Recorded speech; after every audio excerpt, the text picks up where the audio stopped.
नमस्कार, बहुत स्वागत है आपका। आप देख रहे हैं इंडिया टीवी। मैं हूं आपके साथ प्रिया सिंह सोमवंशी। सबसे पहले बिहार की बात करेंगे। बिहार के समस्तीपुर से आज बहुत चौंकाने वाली खबर सामने आई। एक सस्पेंड एएसआई के घर जब एसटीएफ ने छापा मारा तो बहुत बड़ा खुलासा हुआ। बिहार पुलिस के इस निलंबित एएसआई के घर से AK-47 और इंसास राइफल समेत हथियारों का एक बड़ा जखीरा मिला। अब ऐसे में सवाल ये उठता है कि बिहार पुलिस के सस्पेंडेड एएसआई के पास आखिर हथियारों का यह जखीरा आया तो कहां से आया। पुलिस जब एएसआई के घर रेड करने पहुंची तो उसने उन पर फायरिंग क्यों की। खुलासा यह भी हुआ कि उस सस्पेंडेड एएसआई का बिहार के एक बाहुबली विधायक के साथ कनेक्शन भी है। यह विधायक कौन है, किस पार्टी से रिलेशन रखता है, स्पेशल रिपोर्ट में देखिए सब कुछ।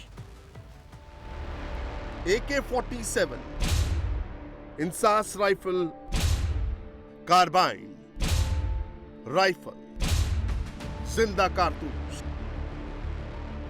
हथियारों का ये जखीरा किसी आतंकवादी या फिर माफिया के घर से नहीं मिला है, बल्कि ये बरामदगी हुई है बिहार पुलिस के निलंबित एएसआई के घर से। गले में मोटी मोटी करीब 10 सोने की चेन, कलाई में सोने का ब्रेसलेट और गोद में नोटों की गड्डियां। यह है बिहार पुलिस का सस्पेंडेड एएसआई सरोज सिंह। सरोज सिंह के पास इतनी दौलत कहां से आई? उसके घर में इतने हथियार कैसे पहुंचे? बिहार पुलिस के इस सस्पेंड एएसआई की पूरी कुंडली बताएंगे, लेकिन पहले सरोज सिंह के घर एसटीएफ के ऑपरेशन की ये एक्सक्लूसिव तस्वीरें देखिए। ये तस्वीरें समस्तीपुर की हैं, जहां एसटीएफ और समस्तीपुर पुलिस ने एक बड़ी कार्रवाई की है।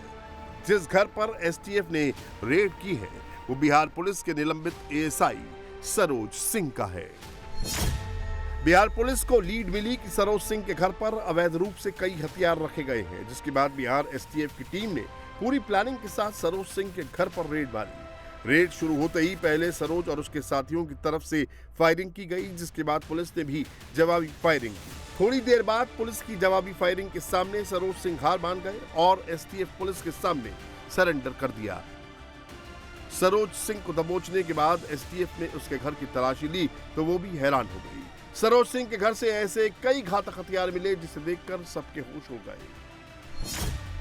सस्पेंडेड एएसआई के घर से एक AK-47, एक इंसास राइफल, एक कार्बाइन, 6 मैगजीन और 130 से ज्यादा जिंदा कारतूस बरामद हुए। एसटीएफ की टीम को यह जानकारी मिली थी कि सरोज सिंह कभी अपने काफी करीबी रहे प्रिंस मुखिया और नवीन सिंह की हत्या को अंजाम देने की योजना बना रहा है। इस जानकारी के मिलने के बाद एसटीएफ की टीम समस्तीपुर में सरोज सिंह के घर पर छापेमारी करने पहुंची। जैसे ही एसटीएफ की टीम पहुंची, सरोज सिंह के घर के अंदर से फायरिंग होने लगी। बाद में जब पुलिस अंदर दाखिल हुई तो हैरान रह गई, क्योंकि वहां हथियारों का जखीरा मिला। AK-47, इंसास राइफल, कार्बाइन, काफ़ी संख्या में जिंदा कारतूस वहां पुलिस को मिले। पुलिस ने सरोज सिंह समेत उसके 5 साथियों को गिरफ्तार कर लिया है और उसके पूरे नेटवर्क को अब खंगाल रही है। ये सरोज सिंह है कौन, बिहार पुलिस से उसे क्यों सस्पेंड किया गया, उसके सिर पर किस बाहुबली विधायक का हाथ रहा है? एसटीएफ अब इन तमाम सवालों के जवाब ढूंढने में लगी है, सुलझाने में लगी है। सरोज सिंह ने पूछताछ के बाद कई राज उगले। उसने अपने पटना के ठिकानों की जानकारी भी दी, जिसके बाद पुलिस और एसटीएफ ने पटना के गर्दनी बाग समेत उसके कई अड्डों पर रेड मारी। पटना में सरोज सिंह के ठिकाने से 3,40,000 कैश, नोट गिनने की मशीन और जमीन के कागजात मिले, जिनकी कीमत करीब 1,40,00,00,000 रुपए है। समस्तीपुर में सरोज सिंह की निशानदेही पर पटना के गर्दनी बाग में भी पुलिस छापेमारी करने पहुंची। गर्दनी बाग में एक अपार्टमेंट के फ्लैट नंबर 4B में इसी मकान में पुलिस ने छापेमारी की, एसटीएफ ने छापेमारी की और यहाँ जब छापेमारी की गई तो यहाँ नोट गिनने की मशीन मिली, 3,40,000 रुपये कैश यहाँ से बरामद किया और इसके अलावा कई ज़मीन के कागजात यहाँ से बरामद किए गए और उन कागजातों की कीमत जो है 1,40,00,000 रुपये बताई जा रही है। यहाँ अभी ताला लगा हुआ है। यहाँ पर जो गेट देखिए, इसको तोड़ा गया है जब पुलिस यहाँ छापामारी करने के लिए पहुँची थी। और यहाँ अभी फ़िलहाल जो घर में कोई मौजूद नहीं है, यहाँ अपार्टमेंट के जो गार्ड हैं वो हमारे साथ हैं। ये बताइए कि जब यहाँ पर पुलिस आई थी तो इस घर में पुलिस यहाँ पर पहुँची और क्या किया पुलिस ने? हम नहीं थे, बाकी हम जान रहे हैं पुलिस आया है, पुलिस पूछा भी है, लास्ट में नहीं कोई आए तो फिर लास्ट में ताला तोड़ी। ताला तोड़ के विद्या विधान जो होता है अपना की ने। जो सरोज सिंह हैं उनके आदमी थे सरोज सिंह इस पर आ रहे थे। हाँ तो यहाँ सरोज सिंह आते जाते थे? हाँ, आदमी आता था जाता था, दिन में आता था, शाम के 2 आदमी रहता था यहाँ। पुलिस आई थी तो बस हर कोई चौका, ऊपर नीचे सब कोई जाना, हर कोई चौका। सुनने में आया है कि कुछ मशीन वगैरह यहाँ से पकड़ाया है, नोट गिनने का मशीन मिला है, कुछ कैश वगैरह बता रहे थे। हम लोग कभी देखे ही नहीं उन लोगों को कि यहाँ कौन आ रहा है कौन जा रहा है, क्योंकि हम जब भी आए गए दरवाजा बंद ही रहा है। कुख्यात सरोज सिंह बिहार पुलिस में साल 2008 बैच का आरक्षी है। उसकी पोस्टिंग जहानाबाद में थी। सरोज सिंह अपने इलाके का दबंग पुलिस अफसर हुआ करता था। बिहार पुलिस महकमे के सीनियर अधिकारियों को सरोज सिंह के गलत कारनामों की जानकारी मिली थी, जिसके बाद उसे सस्पेंड कर दिया गया था। सरोज सिंह पिछले 1 साल से सस्पेंड चल रहा था। उसके खिलाफ पहले से 9 आपराधिक मामले दर्ज है। इसके ऊपर आर्मी ने अवैध तरीके से नौकरी दिलाने का झांसा देने, अपराधियों से साठगांठ और अवैध हथियार की तस्करी का आरोप था। सरोज सिंह की नियुक्ति 2008 में सिपाही के पद पर हुई थी। कुछ समय के बाद बिहार के एक चर्चित बाहुबली का वो बॉडीगार्ड बन गया और यहीं से उसके संपर्क हाई प्रोफाइल लोगों से होने शुरू हो गए। जमीन के कारोबारियों से लेकर हथियार के तस्करों तक उसके संपर्क में आ गए। पैसा उसके पास ज़्यादा आने लगा, शौक बढ़ते गए, सोने से लदी उसकी तस्वीरें सामने आने लगी। परिवार के लोगों को भी उसने अपने नेटवर्क में शामिल कर लिया और धीरे धीरे अपने साम्राज्य को उसने काफ़ी बड़ा कर लिया। अब एसटीएफ की टीम उसके पूरे नेटवर्क को खंगाल रही है और ये जानने की कोशिश कर रही है कि आखिर सरोज के पास इतनी ज़्यादा संपत्ति कहां से आई। एसटीएफ को पता चला था कि सरोज सिंह कोई बड़ी वारदात अंजाम देने वाला है, जिसके बाद एसटीएफ ने उसके समस्तीपुर घर पर रेड की। एसटीएफ ने कुख्यात सरोज सिंह समेत 5 अपराधियों को हथियार के साथ गिरफ्तार किया, जिसमें उसका साथी परशुराम सिंह, मुन्ना यादव, विश्वजीत सिंह और निशांत कुमार शामिल है। फिलहाल बिहार एसटीएफ सरोज सिंह से पूछताछ कर रही है। वो ये समझाने की कोशिश कर रही है कि आखिर उसके पास इतने खतरनाक हथियार कहां से आए, वो इन हथियारों से क्या करने जा रहा था, क्या वो इन हथियारों का इस्तेमाल खुद करने वाला था या फिर वो इसे आगे किसी को सप्लाई करने वाला था। एसटीएफ इस बात की भी पड़ताल कर रही है कि क्या बिहार पुलिस में उसके और भी साथी हैं जो उसकी इन कामों में मदद कर रहे थे। सरोज सिंह का चूंकि एक बहुत बड़ा नेटवर्क है, ऐसे में अब पुलिस की टीम, एसटीएफ की टीम उसके पूरे नेटवर्क को खंगालने की कोशिश कर रही है और ये जानने की कोशिश कर रही है कि आखिर इतनी अधिक संपत्ति एक कांस्टेबल की नौकरी से शुरुआत करने वाले ने कैसे अर्जित कर ली है, किन किन जगहों पर उसका नेटवर्क फैला हुआ था। इन सारी चीज़ों की पड़ताल पुलिस कर रही है। फिलहाल यहाँ पर अभी ताला लगा हुआ है, यहाँ पर देखिए ताला लगा हुआ है और जो बाहर का हिस्सा है दरवाजे का, गेट का, वो यहाँ पर टूटा हुआ नज़र आ रहा है। जो अपार्टमेंट के रहने वाले लोग हैं, गार्ड, उन लोगों का कहना है कि ये मकान किराए पर लगा हुआ है। ऐसे में अब पुलिस ये जानने की कोशिश कर रही है कि कब से ये मकान किराए में था और यहाँ किस तरह की जो गतिविधि है वो संचालित हो रही थी। और इसी पर और अधिक अपडेट के साथ मेरे सहयोगी नीतीश चंद्रा समस्तीपुर से जुड़ चुके हैं। नीतीश, सबसे बड़ा सवाल ये है कि महज 15-16 साल, वो भी पुलिस की नौकरी में, करोड़ों की संपत्ति बना लेना, अपने आप को गोल्डन मैन कहलवाना, और फिर सबसे बड़ा सवाल है कि कनेक्शन आखिर इसके कहां तक है। क्या पुलिस को कुछ और भी इनपुट्स मिले हैं? कनेक्शन और मंसूबा क्या था इतने हथियारों को अपने घर में रखने का? देखिए, पुलिस अभी इसी नेटवर्क को खंगाल रही है और ये जानने की कोशिश कर रही है कि आखिर कैसे इतनी अधिक संपत्ति अर्जित कर ली, किस तरह से हथियारों का इतना बड़ा नेटवर्क उसने खड़ा कर लिया, कहाँ से उसको हथियार मिलते थे। कई तरह की जानकारी जुटाई जा रही है। अब तक जो जानकारी मिली है कि सरोज सिंह का जो घर है समस्तीपुर में, वो दियारा इलाके में है, नदी के किनारे है और उसी नदी के रास्ते से सरोज सिंह, कहा जा रहा है कि रात में हथियारों को लाता था और उसके नेटवर्क में कई उसके जो परिवार के लोग हैं, जैसे उसके चचेरे भाई हैं, उसके चाचा हैं, उन लोगों को उसने जोड़ा और उसी गांव के रहने वाले प्रिंस मुखिया और नवीन, जो कि काफ़ी उसके करीबी हुआ करते थे, उनके साथ उसने ज़मीन का कारोबार शुरू किया। और दियारे की जो ज़मीन है, उस ज़मीन पर इसकी नज़र थी। करीब 100 बीघा की वो ज़मीन जिस पर वो कब्ज़ा करना चाहता था। लेकिन बाद में जो उसका करीबी था प्रिंस मुखिया और नवीन, उससे उसको जलन होने लगी और उन्हीं की हत्या को वो अंजाम देने की कोशिश करने लगा। यही जानकारी जब एसटीएफ को पहुंची कि वो प्रिंस मुखिया और नवीन की हत्या करना चाहता है, उसके बाद एसटीएफ की टीम उसके घर पर वहां छापेमारी करने के लिए पहुंची थी। और जब वहां पुलिस पहुंची तो वो हैरान रहेगी क्योंकि अंदर जो है हथियारों का ज़ख़ीरा मिला और ये जानकारी मिली कि किस तरह से सरोज सिंह ने कांस्टेबल के पद पर रहते हुए इतना बड़ा साम्राज्य खड़ा कर लिया था। तो जाहिर है जो जानकारी आई है वो बिल्कुल चौंकाने वाली है। जहानाबाद में जब उसकी पोस्टिंग थी ट्रैफिक डिपार्टमेंट में, तो वहाँ उसकी जानकारी स्थानीय स्तर पर फैली थी और वहाँ के एसपी ने उसे सस्पेंड कर दिया था। लेकिन सस्पेंशन के दौरान भी वो गैरहाजिर रहा और उस दौरान वो ज़मीन के कारोबार से जुड़ा रहा। तो अब उसके बारे में कई जानकारियाँ धीरे धीरे आनी शुरू हो गई हैं और पूरी कोशिश इस बात की जा रही है कि सरोज सिंह को किस तरह से मदद मिल रही थी, क्या पुलिस महकमे में भी कोई उसके साथ ऐसा व्यक्ति था जो उसे मदद कर रहा था, हथियारों की तस्करी करने वालों तक वो कैसे पहुंचा, ज़मीन के कारोबारियों तक उसकी कैसे पहुंच थी, किन किन लोगों की ज़मीन उसने कब्जा किया। ये सारी जानकारी अब धीरे धीरे पुलिस को मिल रही है क्योंकि बहुत सारे डॉक्यूमेंट्स मिले हैं, बहुत सारे कागजात मिले हैं और अलग अलग जगहों पर जो छापेमारी हुई है उनमें कहीं 1 करोड़ 40 लाख तो कहीं 1 करोड़ 10 लाख की ज़मीन के कागजात मिले हैं। तो ये सारी जानकारी जब से सामने आई है उसके बाद से अब पुलिस इसके पूरे नेटवर्क को खंगाल रही है। बहुत शुक्रिया नीतीश आपका तमाम जानकारी के लिए। कहते हैं ना कि किसी भी चीज की लत अच्छी नहीं होती, फायदे की चाहत अगर हद से ज्यादा हो जाए तो अच्छे रास्ता भटक जाते हैं। शेयर मार्केट कोई गलत चीज नहीं है, लेकिन जब कोई दूसरों का भरोसा तोड़ दे, फ्रॉड करे तो बात अलग हो जाती है। और ऐसा ही कुछ राजस्थान के कोटा में हुआ, जहां आईसीआईसीआई बैंक के एक मैनेजर ने अपने बैंक के ग्राहकों के खातों से करोड़ों रुपए निकाल लिए, शेयर बाजार में लगा दिए। बैंक मैनेजर ने कैसे ग्राहकों का पैसा निकाला, ग्राहकों को पैसे निकलने का एसएमएस क्यों नहीं आया, इस सारे जवाबों, इन तमाम सवालों के जवाब मिलेंगे हमारे इस रिपोर्ट में।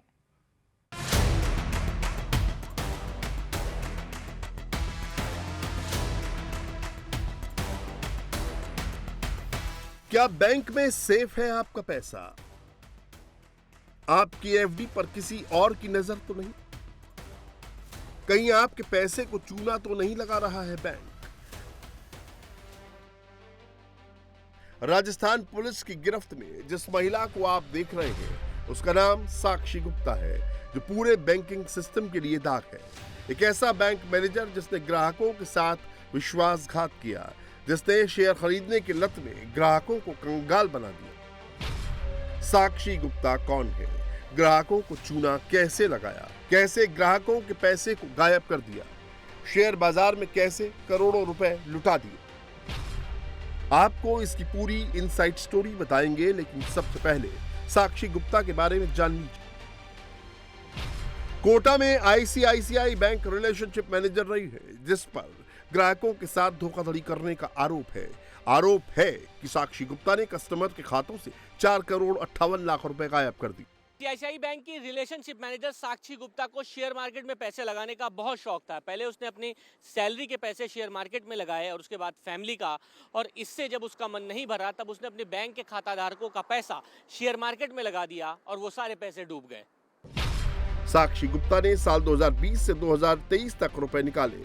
करीब 2.5 साल में 41 ग्राहकों के 110 से ज्यादा खातों से 4 करोड़ 58 लाख रुपए निकाल लिए। ये सारा पैसा बैंक ग्राहकों की एफडी जैसे सुरक्षित खातों से निकलकर शेयर बाजार में मुनाफा कमाने के चक्कर में झोंक दिया। कोरोना काल में जब पूरी दुनिया को अपनी जान की चिंता सता रही थी, तब साक्षी गुप्ता अपने ग्राहकों को चूना लगा रही थी। साक्षी गुप्ता ने धोखाधड़ी कर ग्राहकों के पैसे को शेयर मार्केट में तो लगा दिया, लेकिन उसमें फायदे की जगह उसे नुकसान हुआ और पैसे डूब गए। इस बात का खुलासा करीब 2 साल बाद हुआ, जब एक ग्राहक फरवरी 2025 में अपनी बैंक में फिक्स डिपॉजिट के बारे में जानने के लिए पहुंचा और उसने अपनी 1.5 लाख की फिक्स डिपॉजिट के बारे में जानकारी मांगी तो पता चला उसमें कुछ गड़बड़ है। उसके बाद एक महिला आई और उसने बताया कि उसके खाते से लगभग 3 करोड़ 25 लाख रुपए निकल गए हैं। और इसके बारे में जब पूरी जानकारी जुटाई गई तब ये घोटाला सामने आया। आईसीआईसीआई बैंक ने 18 फरवरी को आरोपी रिलेशनशिप मैनेजर साक्षी गुप्ता के खिलाफ मुकदमा दर्ज कराया, जिसके बाद पुलिस ने जांच की और अब आरोपी मैनेजर को पुलिस ने गिरफ्तार कर लिया है। कि बैंक रिलेशनशिप मैनेजर साक्षी गुप्ता द्वारा 41 खातेधारकों के 110 बैंक अकाउंटों की ओडी अकाउंट खोलकर फ्रॉड किया है और फ्रॉड करके ग्राहकों का पैसा 4,58,82,663 रुपये का गमन किया है, जिस पर मुकदमा दर्ज कर अनुसंधान किया गया। दौरान अनुसंधान बैंक का रिकॉर्ड प्राप्त किया गया। साक्षी गुप्ता ने खाताधारकों का पैसा बैंक से निकालकर शेयर मार्केट में ये सोचकर निवेश किया होगा कि उसे जल्दी मुनाफा होगा और फिर उस पैसे को वो बैंक में डाल देगी, लेकिन हुआ इसका उल्टा ही। उसे भारी नुकसान हुआ, ना वो पैसा बचा और ना ही वो पैसा वापस किया जा सका। साक्षी गुप्ता ने खाते को पूल खाते की तरह इस्तेमाल किया था। 31 कस्टमर की एफडी समय से पहले बंद करवाते हुए 1,34,90,254 रुपए अपने अनधिकृत खातों में ट्रांसफर किए। 3,40,000 रुपए का पर्सनल लोन भी धोखे से लिया। उसने कुछ ग्राहकों के मोबाइल नंबर बदलकर अपने परिजनों के दर्ज कर दिए ताकि ओटीपी और अलर्ट असली खातेधारकों तक न पहुंच सके। 43 ग्राहकों के 110 खातों से पैसा मिस अप्रोप्रिएट करके, अपने बैंक के अधिकारों का दुरुपयोग करके, फर्जी दस्तावेज बनाकर अपने स्वयं के परिचितों के और बुजुर्ग या कम जानकारी रखने वाले ग्राहकों के खातों में वो पैसे ट्रांसफर करवाए। अभी तक यही जानकारी में आया है कि उसने जो पैसा था उसको मिस अप्रोप्रिएट करने के लिए बहुत सारे तरीके काम में लिए, जैसे किसी ग्राहक को खाता बंद कराने की कह करके उस खाते का स्वयं इस्तेमाल कर लेना, उनके फ़ोन नंबर की जगह अपने किसी परिजन या परिचित के नंबर पे उनका ओटीपी डाइवर्ट करवा देना ताकि ग्राहक को। साक्षी गुप्ता ने बेहद शातिराना तरीके से इस फ्रॉड को अंजाम दिया। अधिकतर लेन-देन इंस्टा, कियोस्क और डिजिटल बैंकिंग चैनलों से किया। उसने 4 ग्राहकों के डेबिट कार्ड का इस्तेमाल कर एटीएम और इंटरनेट बैंकिंग से भी लेन-देन किया। डीमैट खातों में भी अवैध पैसा भेजा। साक्षी गुप्ता ने अपने पिता के भी 40 से 50 लाख रुपए शेयर बाजार में लगा दिए। अपने घर परिवार के लोगों के भी पैसे शेयर बाजार में लगा दिया था। दरअसल लोगों को भनक नहीं लगती थी क्योंकि वो इसका ओटीपी नंबर चेंज कर देती थी और मोबाइल नंबर भी चेंज कर देती थी, जिससे लोगों का पैसा जो शेयर बाजार में वो लगा रही है उसका मैसेज ही उन नंबरों पर जाता नहीं था। साक्षी गुप्ता ने पुलिस पूछताछ में बताया कि उसने बैंक कस्टमर से मोबाइल नंबर चेंज करने के फॉर्म भरवाए और अपने घर परिवार के नंबर उसमें डाल दिए ताकि रुपए निकालने का मैसेज खाता धारकों के पास न जाए। खाता धारक के अकाउंट से रुपए निकलकर अपने और घर परिवार के सदस्यों के अकाउंट में भी ट्रांसफर किए। केवाईसी अपडेशन में मोबाइल नंबर चेंज करते हुए इनने गबन किया है। केवाईसी अपडेशन के लिए बाकायदा डॉक्यूमेंट लिया जाता है, उसके आधार कार्ड लिया जाता है, उसका ओटीपी जाता है, उससे कंफर्म होने के बाद में ही मोबाइल नंबर चेंज होता है और उसमें एक आदमी इन्वॉल्व नहीं हो सकता है, उसमें कम से कम 2 आदमी इन्वॉल्व होते हैं, एक पूरा सिस्टम।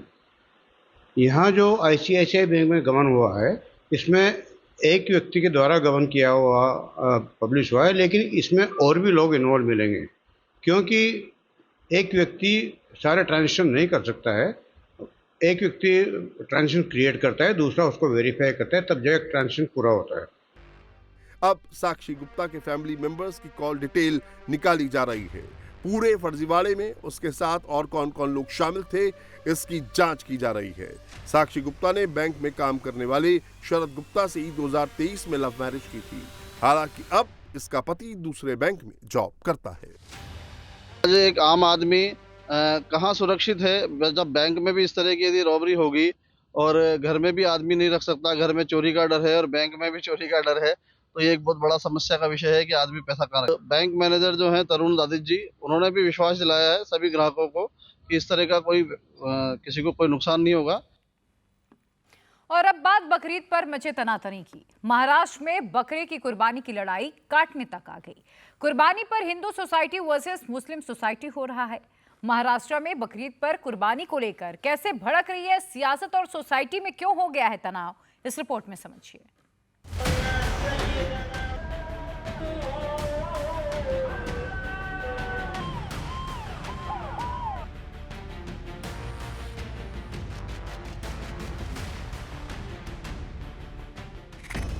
खुले में सड़क पर नो कुर्बानी, यूपी टू महाराष्ट्र कितनी तनातनी।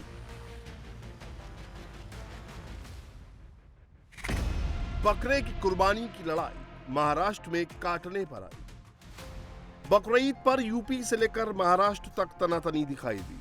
पुलिस के पहरे के बीच कई जगहों पर कुर्बानी को लेकर तकरार दिखाई दी। महाराष्ट्र में कुर्बानी को लेकर सियासी पारा हाई हो गया।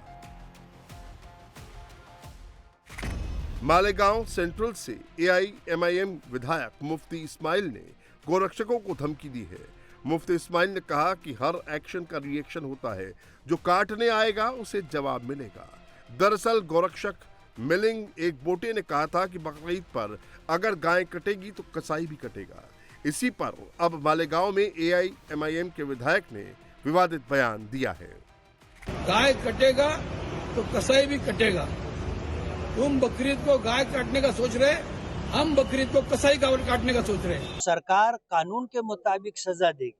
अब अगर कोई भी आदमी उठेगा जो कानून का रखवाला नहीं है और मुल्क का होम मिनिस्टर नहीं है, और वो अगर ये कहेगा कि गाय कटेगी तो लोग कटेंगे, तो जाहिर बात है ये तो कानून हाथ में लेने वाली बात है। और अगर इस तरह वो मैदान में आएंगे तो एक्शन का तो रिएक्शन होता है। जाहिर बात है वो आएंगे और वो लोगों को काटेंगे और वो महफूज रहेंगे, ऐसा तो नहीं होगा। महाराष्ट्र में बकरीद पर सियासी संग्राम छिड़ गया। कुर्बानी पर भड़काऊ तकरीरें हुई। मुंबई में तो कुर्बानी को लेकर हिंदू मुस्लिम सोसाइटी आमने सामने खड़ी हो गई। गोरेगांव इलाके में एक सोसाइटी है राज रुद्रम, जिसमें 56 हिंदू परिवार रहते हैं। दूसरी तरफ है आजाद नगर सोसाइटी, जिसमें 36 मुस्लिम और 4 गैर मुस्लिम परिवार रहते हैं। हिंदू पक्ष की शिकायत पर BMC ने मुस्लिम परिवारों को कुर्बानी की परमिशन नहीं दी। जिस जगह पर कुर्बानी को लेकर विवाद चल रहा था वहां कुर्बानी नहीं हुई। आजाद नगर सोसाइटी में पुलिस को भी तैनात किया गया।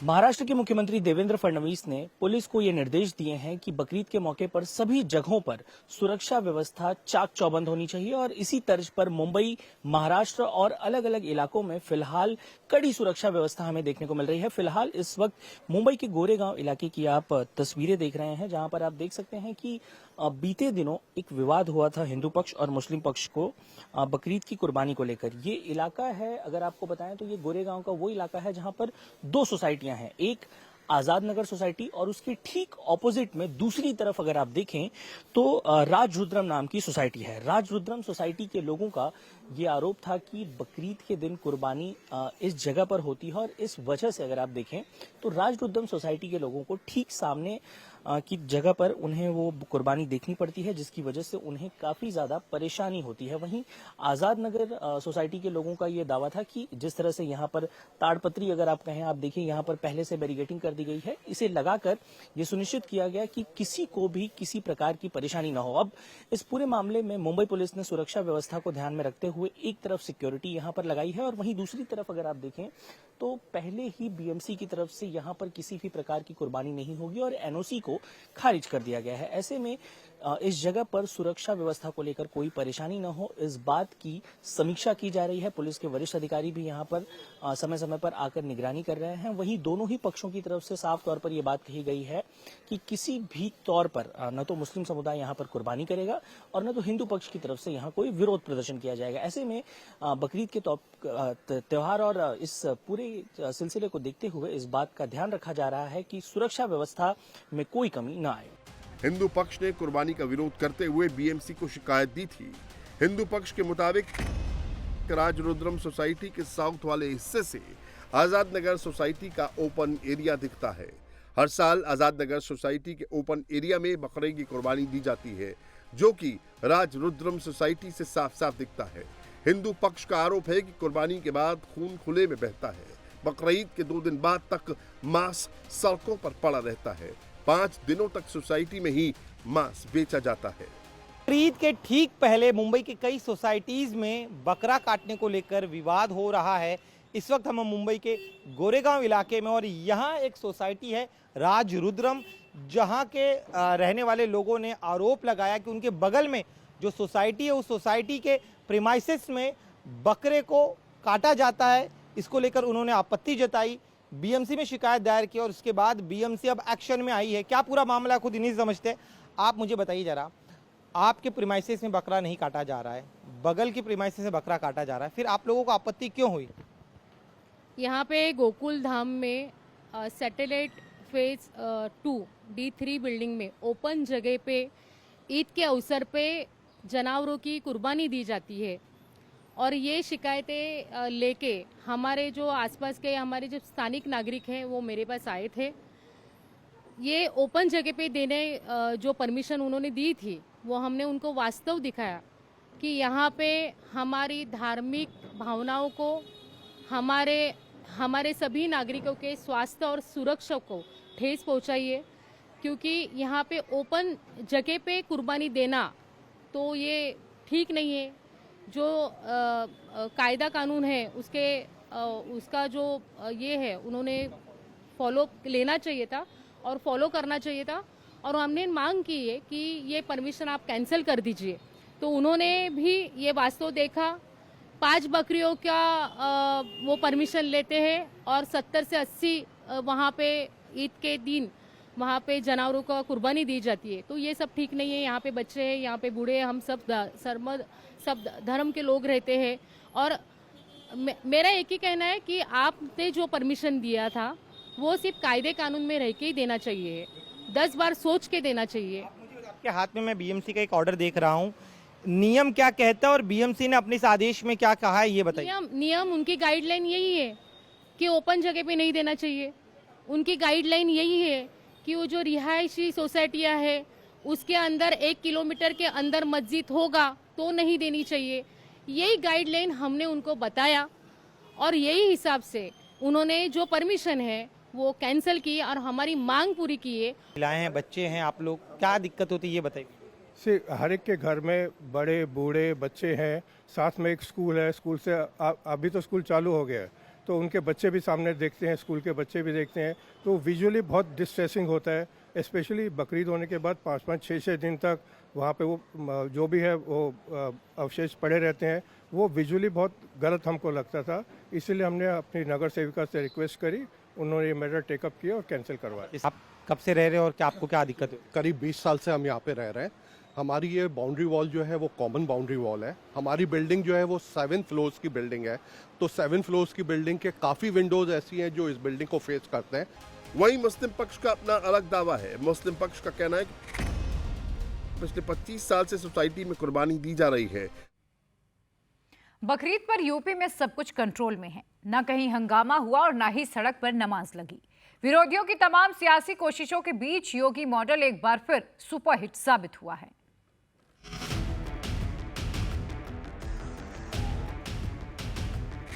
योगी का फॉर्मूला है बकरीद पर सब फिट।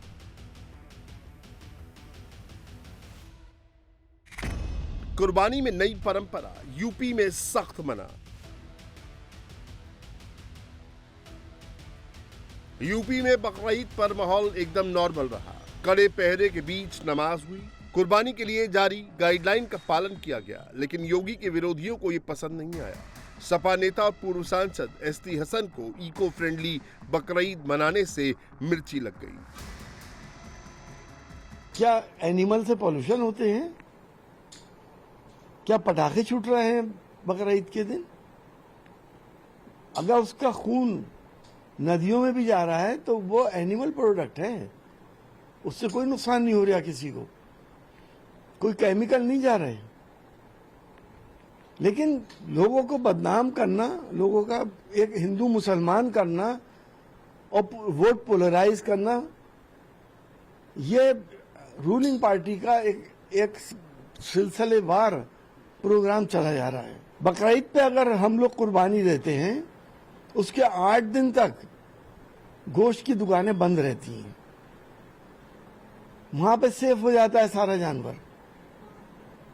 लेकिन क्योंकि मुसलमान कर रहे हैं, आपको परेशानी है।